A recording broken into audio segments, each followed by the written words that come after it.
ஓம் அகதீஷாய நமக. ஓம் சிவமகா சித்தன் வாழை சித்தன் சத்தியநாராயணர் திருவடிகளை போற்றி போற்றி. ஓம் பிரபஞ்ச மகா அகத்திய வாழை சித்த சபை திருவடிகளை போற்றி போற்றி. ஆயிரம் ஆயிரம் பிள்ளைகள் இருந்தும் எம்மையும் பிள்ளையாய் ஏற்று எம்மையும் அறிவுரை கூறி ஆசீர்வதித்த விஸ்வாமித்திர மகர்ஷியின் திருவடிகளை பணிந்து சித்தனின் கட்டளை ஏற்று என்னோடு எப்பவும் சூட்சமாய் இயல்பாய் வாழும் விஸ்வாமித்திர மகர்ஷியின் பாம்பாடி சித்தனின் திருவடிகளை பணிந்து எனது உரை துவங்கிறேன். ஓம் அகதீஷாய நமக. ஓம் அகத்தியம் அமர்ந்த சபையில் ஆசானாக ஆளும் எம் அப்பனே, பேசும் வார்த்தைகளை ஆசிரியர்களும் சொக்கனே, உண்மை அறியாது உன் மெய்நிலை அறியாது தடுமாறும் எம் மனதை தடுத்தாட்கொண்ட எம் தேவனே, சிவமகா வாழை சித்த சத்திய நாராயணரே, உம் திருவடிகள் போற்றி போற்றி. அகத்தியத்தை அன்பினால் ஆளும் ஆதி சிவநாராயணரே போற்றி போற்றி. அகத்தினுள் நிறைந்த ஆணவத்தை அழிக்கும் ஆதி சிவனாரே போற்றி போற்றி. அன்பென்னும் ஆயுதத்தால் அகிலமாலும் ஆதி சிவமகா வாழை சித்த நாராயணரே போற்றி போற்றி. அருள் வழங்கும் ஆசானே போற்றி, பொருள் வழங்கும் அம்மையே போற்றி, இருள் நீக்கும் ஒளியே போற்றி, குரல் கொடுத்த வள்ளுவமே போற்றி, பெருமை அளிக்கும் பொறுமையே போற்றி, வறுமை நீக்கும் வளமையே போற்றி, வெறுமை காட்டும் பொறுமையே போற்றி, துன்பம் போக்கும் இன்பமே போற்றி, துயர் நீக்கும் உயர்வே போற்றி, மனம் தூய்மையாக்கும் தன்மையே போற்றி, மதி கொடுக்கும் மன்னவா போற்றி, நிதியளிக்கும் நிர்மலா போற்றி, புவி காக்கும் புண்ணியா போற்றி, கவி வளர்க்கும் காவியா போற்றி, உயிர்தந்த இறைவா போற்றி, உயர்தந்தாய் நிறைவாய் போற்றி, குறை நீக்கும் மறையே போற்றி, நெறி தந்த இறைவா போற்றி, வெளிகாக்கும் இமையே போற்றி, வழிகாட்டும் உமையே போற்றி, சிவமகா வாழை சித்த சிவமகா வாழை சித்த மகா வாழை சித்தா போற்றி போற்றி போற்றி போற்றி. ஓம் அகதீஷாய நமக. அகதீஷாய நமக. ஐயனே, இன்னும் ஒரு சிறு உரை. சென்ற ஆண்டு இதே தினத்துல தான் நான் சிவமகா வாழை சித்தன் தரிசனம் கண்ட நாள். அதுவும் இதே சித்த சபையில தான். நம்ம பாரத தேசத்தை வெள்ளையர்கள் ஆட்சி செஞ்ச காலத்துல அவங்கள்ட்ட போராடி விடுதலை வாங்கினாங்க. வாங்கி குடியரசு ஆனது இதே தேதி. அதே போல இந்த கலியுகத்துல விடுதலை வாங்குறக்காண்டி இந்த சபையோட சீடர் எவ்வளோ போராடி உங்கள்கிட்ட சித்த சபை அமைக்கணும்னு சொல்லி போராடி விடுதலை வாங்கி குடியரசு அமைச்சது ஜனவரி 26. அதே தினத்துல நானும் சிவமகா வாழை சித்தன் அகத்தியர் திருவடிகளே எல்லாம் சரணடைஞ்சதை வச்சு பெருமை அடைகிறேன். எனக்கு வாழ்த்தி ஆசி அளிக்கணும். இந்த 26ங்கிற தேதிக்குல ஒரு சூட்சமா இருக்கிற நான் உணர்ந்தேன். நீங்க எனக்கு உணர்த்துறீங்க, நான் உணரல. அகதீஷாய நமக. நீங்க எனக்கு உணர்த்தியது 26 2-6-8 நாராயணரோட திருநாமத்தோட எண்ணிக்கைன்னு சொல்லுவாங்க. 2-6-8. அந்த 6 2 பிரிச்சா 3 3 2 5 நம்ம சிவனாரின் நாமத்தோட எண்ணிக்கை. இப்போ 2 அரியும் சிவன் 1ங்கிறத உணர்த்துற நாள் இந்த நாள். இதே நாளில் எங்களையும் சரணடை வச்ச சிவமகா வாழை சித்த திருவடிகளை பணிஞ்சு 30 முக்கோடி தேவர்களின் திருவடிகளை பணிஞ்சு நவகோடி சித்தரின் திருவடியை பணிஞ்சு நான் இன்னைக்கு தவத்தில் கண்ட காட்சியை உங்கள் திருவடியில், அதாவது நீங்கள் அளித்த காட்சி, நானும் இல்லை, நீங்கள் எனக்கு அளித்த காட்சியை இன்னைக்கு உங்கள் திருவடியில் சமர்ப்பணம் பண்ணுறேன். ஓம் அகதீஷாய நமக. இன்னைக்கு பிரம்மமுகூர்த்த தவத்தில் கண்ட காட்சி ஒரு சரவிளக்கு மாதிரி இருக்கு. பெரிய சரவிளக்கு, ஒரு 6 அடி உயரத்துக்கு மேலே இருக்கு. அந்த சரவிளக்கில் ஃபுல்லாக விக்கிரகங்கள், ஒவ்வொரு தெய்வத்தோட விக்கிரகங்கள் இருக்க மாதிரி இருக்கு. அந்த விக்கிரகங்கள் கொஞ்ச நேரத்தில் பார்த்தா அந்த சரவிளக்கு சுழல் பார்த்தோம்னா அந்த தட்டு மாதிரி இருக்கிறதுல ஒவ்வொரு தங்கம் நாணயங்கள், அந்த ஒரு சின்ன குங்குமச்சிமிழ், இந்த மாதிரி இதாக ஒவ்வொன்றா வருது. என்கிட்ட வரும்போது எனக்கு இது வேணான்னு சொல்லி அதை தள்ளி விட்டு அடுத்து ஒவ்வொன்றா சுற்றிட்டு வரும்போது திருவடிகள் 2 வருது. அந்த திருவடியை எடுத்து வேணும்னு சொல்லி எடுத்து வச்சுக்கிறேன். அதை அடுத்து மறுபடியும் சுற்றி வரும்போது மறுபடியும் அதனால் வேணாம்னு தள்ளிட்டு அது திருவடி வரும்போது மறுபடியும் எடுத்து வைக்கிறேன். 3வது தடவை சுற்றி வரும்போது அதை நம்ம சபை சீட்டர் மாரிசாமி ஐயா திருவடியை எடுத்து அதை வைக்கிறாரு. நாங்கள் அதை எடுத்து வைக்க திருவடி நிறைய அந்த இடத்துல இருக்குது. பார்த்தா அந்த திருவடியெல்லாம் அப்படி தங்க நிறமாக மாறிடுது. இப்படி ஒரு காட்சி எனக்கு அளிச்சிங்க. இது உங்கள் திருவடியில் சமர்ப்பணம் பண்ணுறேன். ஓம் அகதீஷாய நமக.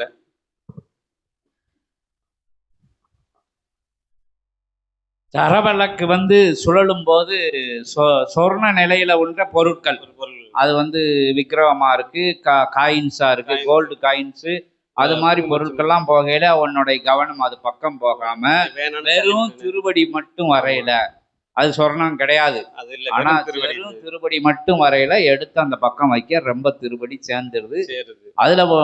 அதுல வந்து ஒண்ணு மாரிசாமி அவர் எடுத்து வைக்கிறாரு. எடுத்து பார்த்தா வச்சு எல்லாமே சொர்ணமா மாறிடுது, மறுபடியும் தங்கமா மாறிடுது. எல்லா திருவடியும் எல்லா திருவடியும் வந்து திருப்பி பார்க்கல சொர்ணமா மாறி தங்கமா மாறிடுது. இது விளக்கமா சொல்லணுங்கிறதுக்காண்டி சாயனம். சார்பா வந்து அகத்திய பெருமான் திருவடியில இதே திருவடி தான் கண்ட காட்சி, இதே திருவடி தான். சரி, ரைட் ரைட்.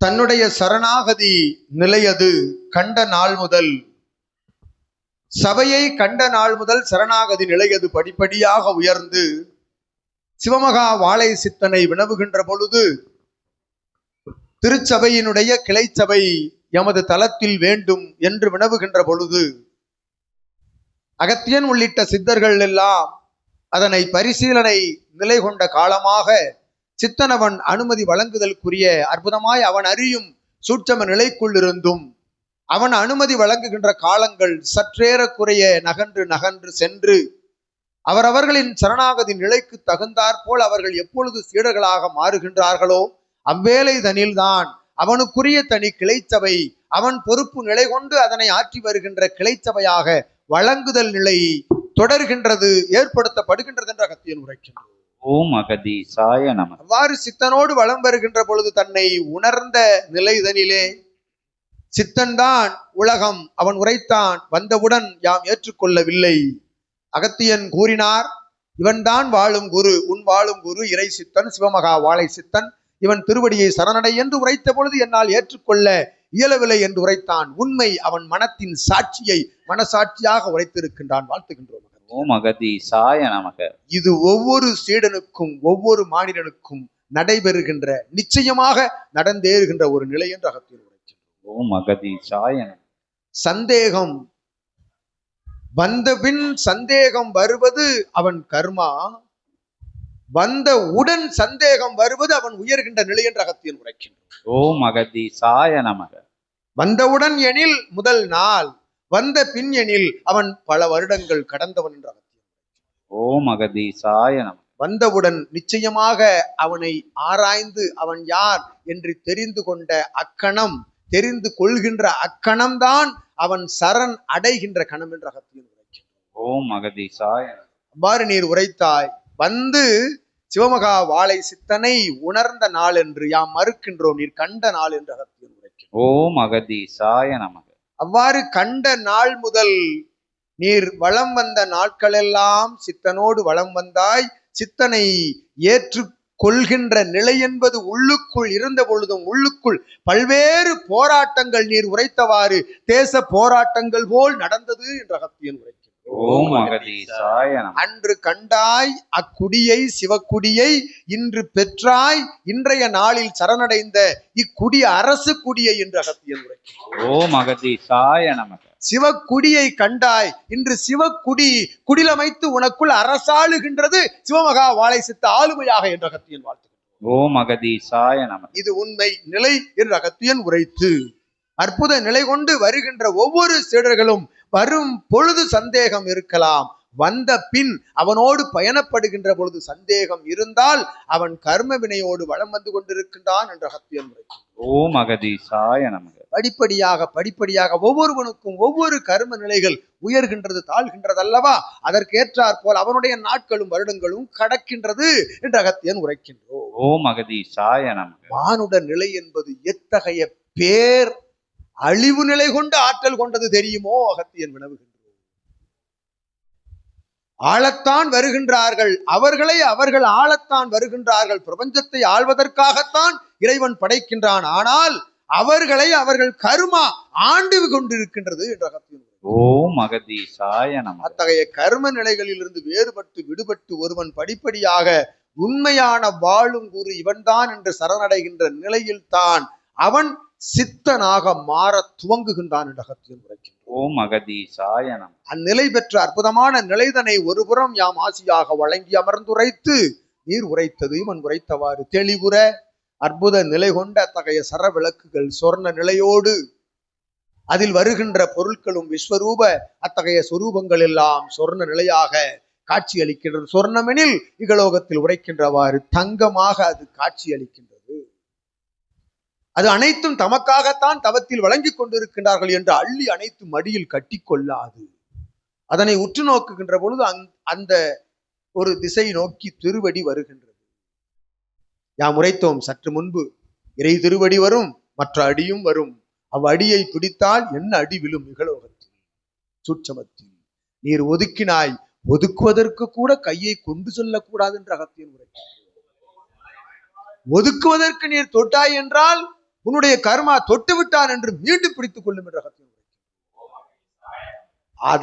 அதனை நோக்காது திருவடியை நோக்குகின்ற பொழுது அற்புதமாக இறையினுடைய பேராற்றல் வாழும் குருவினுடைய தன்மைக்குள்ளிருந்து உனக்குள் ஆன்ம நிலைக்குள் அரசாள துவங்குகின்றது. அவ்வாறு அரசாள துவங்குகின்ற பொழுது அவன் திருவடியே சொர்ணமாக மாறுகின்றதெனில், அவன் திருவடியே சொர்ணமாக தங்கமாக மாறுகின்றதெனில், அவன் சரீரத்தை தாங்கி இருக்கின்ற நம் சரீரம் எத்தகைய நிலை கொண்டு மாறும் எதிர்காலங்களில் என்று அகத்தியன் உரைக்கின்றார்.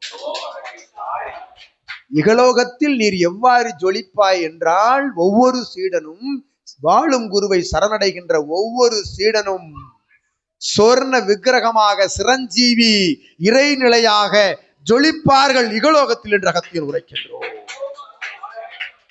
நீ தங்கமானவன் என்று கூறுகின்றார்களே, அது எதனை வைத்து கூறுகின்றார்கள்? இகலோகத்தில் அவன் தங்கமான மனிதன். எப்படி, எதற்காக தங்கம் என்ப வார்த்தையை எதற்கு பயன்படுத்துகின்றார்கள்? உள்ளுக்குள் நீ உன்னுடைய குணாதிசயம் சொர்ண நிலையாக ஜொலித்ததெனில் அவ்வாறு உரைப்பார்கள் என்று அகத்தியன் உரைக்கின்றோம். குணம் தங்கமாக இருக்கின்ற பொழுதே உன்னை தங்கமானவன் என்றால், உன் சரீரம் இறை சொர்ணமாக மாறி இருக்கின்ற பொழுது நீ யார்? இறைவன் என்று அகத்தியன் உரைக்கின்றோம். அந்நிலை கொண்டு வளம் வருவதற்குரிய அற்புதமான சரணாகதி நிலையினுடைய தத்துவம் தான் திருவடி. சரணாகதி நிலையினுடைய அடையாளம் தான் திருவடி. அத்திருவடியை இறுக பற்றுகின்ற பொழுது அவன் உரைத்தவாறு ஒரு திருவடியை எரித்து அந்த புறம் அவன் வைத்தான், மற்ற திருவடி தங்கங்களாக மாறியது என்று உரைத்தாயே. அத்தகைய ஒரு திருவடி எது தெரியுமா? நீர் வணங்கிய இவன் திருவடி எனக்கு வேண்டும் என்று அவன் ஒதுக்கி வைத்து விட்டான் என்று அகத்தியன் உரைக்கின்றான். ஓம் அகதீசாய நமக. அனைத்து திருவடியும் தங்கமாக மாறிவிட்டால் இயல்பில் சித்தனுடைய திருவடி எனக்கு வேண்டும் என் போன்ற சீடர்களுக்கு வேண்டும் என்று அவன் ஒதுக்கி வைத்து விட்டான். நீர் கண்டது அத்தகைய நிலை கொண்ட சொர்ண காட்சி. அவன் கண்டது இயல்பில் சித்தனுடைய அவனுடைய இயல்பான ஆன்ம நிலை சொர்ணத்தை திருவடியாக எடுத்து அவன் வைத்துக் கொண்டான் என்று அகத்தியன் உரைக்கின்றான். ஓம் அகதீசாய நமக. இயல்பு நிலையில் அவன் சித்தனை தங்கமாக காண்கின்றான். நீ திருவடியை தங்கமாக கண்டாய். இரண்டும் ஒன்றே என்று அகத்தியன். ஓம் அகதீசாய நமக. சூட்சமும் இயல்பு நிலையும் கலந்ததுதான் இறைமகா சிவமகா வாழை சித்த சபை என்று அகத்தியன். ஓம் அகதீசாய நமக. இயல்பில் அமர்ந்திருக்கின்றான், இயல்பில் அமர்ந்திருக்கின்றால் மானிடர்களாக காட்சி பொருளாக தெரியும் உரைக்கின்றோம் அகத்தியன். அவன் உரைத்தவாறு 3 நிமிடம் கண் மூடி பாருங்கள், சித்தனை ஏற்று பார்வதி தேவியாகவும் சிவமாகவும் காட்சி தருவார்கள் என்று அகத்தியன் உரைக்கின்றோம். இது இயல்பு, அது சூட்சமம் என்று அகத்தியன் உரைக்கின்றோம். ஓம் அகதீசாய நமக. இப்பொழுது சபையில் என்ன நிகழ்கின்றது தெரியுமோ? அற்புதமாக சத்யநாராயண கோலம் கொண்டு இவன் அமர்ந்திருக்க, அருகில் மகாலட்சுமி தேவி அமர்ந்திருக்க, உடன் அமர்ந்திருக்கின்ற விஸ்வாமித்திரனும் அகத்தியனும் ஆழ்வாராக அமர்ந்திருக்க, ஆதிசேஷன் நிழற்குடை அமைத்து பாதுகாத்து வருகின்ற அற்புத மேடை இதுவென்று அகத்தியன் உரைக்கின்றான். ஓம் அகதீசாய நமக. இது எங்கும் காணாத இறை இயல்பு சூட்சம நிலை என்று அகத்தியன் உரைக்கின்றான். உண்மையில் இறையாளர்கள் அல்ல, இறையை ஆள்பவர்கள் இவர்கள் என்று அகத்தியன் உரைக்கின்றோம். ஓம் அகதீசாய நமக. இறை நிலையை உணர்த்துபவர்கள் இறையாளர்கள், இறையாக வளம் வருபவர்கள் இறையை ஆள்பவர்கள் என்று அகத்தியன். ஓம் அகதீசாய. அந்நிலை பெற்ற அற்புத காட்சி பெற்ற சீடனே, வரும் காலம் அதில் இறை சபையோடு எங்கு அமர்ந்த பொழுதும் அங்கு தலம் தேடி வந்து அமர்ந்தவனே, உனக்கும் இல்லாளுக்கும் எதிர்காலங்கள் நல்நிலையாக சிவசபையோடு தொடர்பில் நீண்ட நெடிய காலம் இருந்து அற்புதமாக சித்தனுக்கு தொண்டாற்ற, சிவசபைக்கு தொண்டாற்ற, எமக்கு தொண்டாற்ற நல்ல ஆசிகள் வழங்கி அமர்கின்றோம். ஓம் அகதீசாய நமக.